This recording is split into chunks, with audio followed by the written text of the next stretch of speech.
বুয়া, এই বুয়া, আমার কফি কই? ফকিন্নিগুলোকে নিয়ে আমি আর পারতেছি না। কখন বলছি আমার কফিটা দেওয়ার জন্য?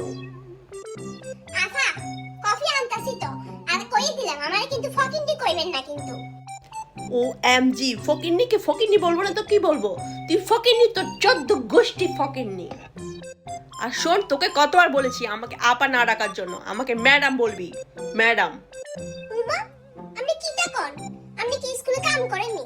স্কুলে কাম করলে না হয় তার করে ম্যাডাম বলাই। আপনি তো স্কুলে কাম করেন না। Just shut up. You are talking too much. You are talking too much. Just shut up. ঘর থেকে বের করে দেবো আমি, বুঝছাস? বড় লোকদের সাথে কিভাবে কথা বলতে হয় এটা তুই জানোস না এখনো। ফকিন্নি কোথাকার। বড় লোক আইছে, চেহারাটা হইছে বান্দরের মতো।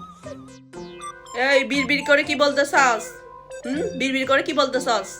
কফিটা নিয়ে আসবি তাড়াতাড়ি। আনতাছি।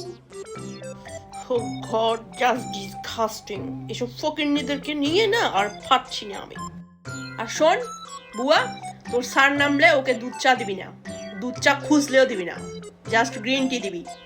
ওর পাদের যন্ত্রণায় এত বেশি গ্যাস হয়েছে ওর পেটের মধ্যে, পাদের যন্ত্রণায় কালকে সারা রাত আমি ঘুমোতে পারিনি পাদের গন্ধে।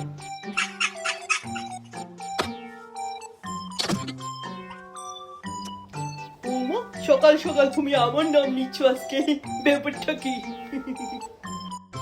ও এমজি, তোমার পাদের কথা বলতেছি, তোমার কথা বলছি না। তোমার পাদের যন্ত্রণায় আমি কালকে সারা রাত ঘুমাতে পারিনি, পুরো রুম তুমি গন্ধ করে ফেলেছো। আজ থেকে তোমার মিল্ক টি খাওয়া একদমই বন্ধ। ও এমজি, এটা তুমি কি বললে? তুমি তো জানো আমি চিটাঙের মানুষ, দুধ চা ছাড়া থাকতে পারি না। শোনো, আমি যেটা বলছি সেটাই শুনতে হবে তোমাকে, সেটাই মানতে হবে। তুমি তো জানো আমার হাত কিন্তু অনেক চলে। সেটা যে কইছে আমার এখানে কাম করতে। হেরে বেন্নে এরা কইছে শুরু করে দে। এ বড় লোকদের মনে এটাই স্বভাব।